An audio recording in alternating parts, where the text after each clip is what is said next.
Hello everyone, welcome back to my channel. So today's topic is single column manometer. So they are the modified form of YouTube manometers which I had discussed in previous videos. So it has a reservoir connected to one of its limbs. Okay, so there are two types of single column manometer, that is vertical and inclined. So first is vertical column manometer. As you can see here, vertical in the sense compared to the horizontal, it is perpendicular.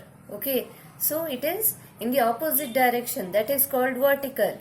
This is opposite of horizontal. Okay, so vertical column manometer is given by this diagram here.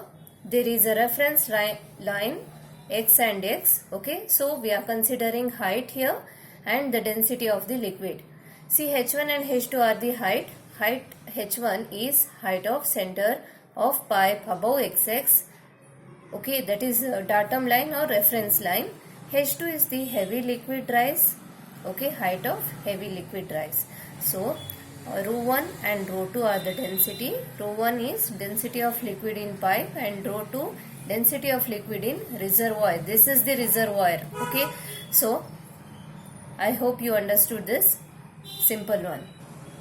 See, next is the inclined single column manometer. Inclined in the sense it is having some angle with respect to the horizontal. Here also height of center of pipe above datum line. Okay, h1. h2 is the vertical rise of heavy liquid above xx reference line.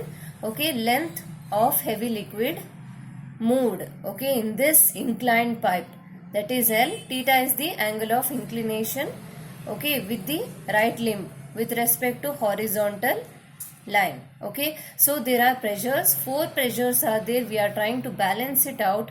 Okay, and get a final formula to find out the pressure, because ultimately any kind of manometer you are using, that is for the purpose of finding the pressure of the fluids in that specific device. Okay, so I hope you will understand this. So P1 is given as PA, P2 and P3 are same, that is PA plus rho 1 GH1.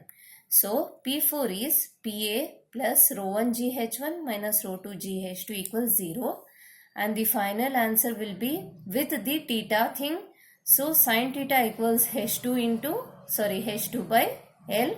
So H2 value we know that, see here it is given, and H2 we have to just substitute here. Substitute the value of H2 here. So we are getting L sin theta into rho 2 minus rho 1 H1 and whole into G. So G is the common thing here.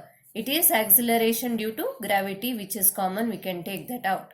So finally we get the pressure equation as this. Thank you.